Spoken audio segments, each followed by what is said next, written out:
Une fois Fanuc RoboGuide lancé, nous arrivons donc à un écran ressemblant à celui-ci. Donc nous allons créer une nouvelle cellule robotisée en appuyant sur le bouton New Cell. Donc dans la sélection du process, nous allons donc prendre Enlink Pro, c'est-à-dire une cellule basique pour pouvoir faire de la manutention ou du pick and place. On passe à la page suivante. Nous allons donc donner un nom à la cellule, par exemple cellule robot FL. On passe à la page suivante. On vérifie que l'option créer un nouveau robot avec les réglages par défaut est bien sélectionnée. Donc c'est le bouton radio qui est tout en haut. On appuie sur la page suivante. Nous devons sélectionner la version la plus récente du contrôleur installé sur le logiciel. Donc c'est la version qui est tout en haut de la liste présente. On passe ensuite à la page suivante. Ici, cette page nous propose de sélectionner un outil. Pour l'instant, nous n'allons pas le faire, donc on saute cette étape. Là, nous devons choisir le modèle du robot, donc celui correspondant à la cellule robotisée que nous avons est le LRMate 200ID 4S. Donc on le sélectionne, on passe à la page suivante.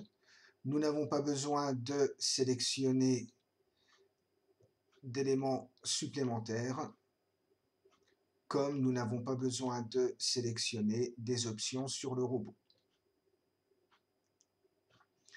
Donc une fois la configuration effectuée, le résumé est présenté sur cette page finale et donc nous pouvons cliquer sur le bouton Finish pour créer la cellule. Donc le processus d'exécution de la cellule est en cours. Il va prendre plus ou moins de temps suivant les capacités de l'ordinateur sur lequel vous travaillez. Donc il suffit juste de patienter.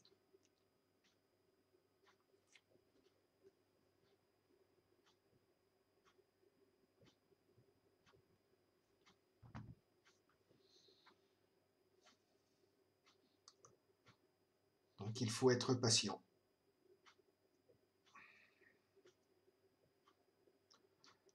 Voilà, donc la fin du processus de création est en cours.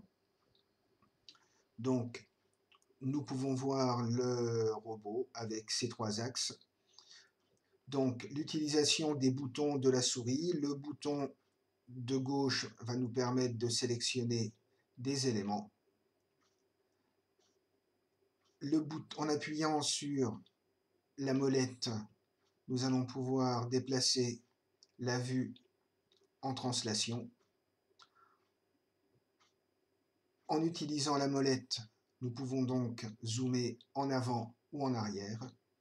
Et enfin, avec le bouton droit, nous pouvons orienter la vue en 3D.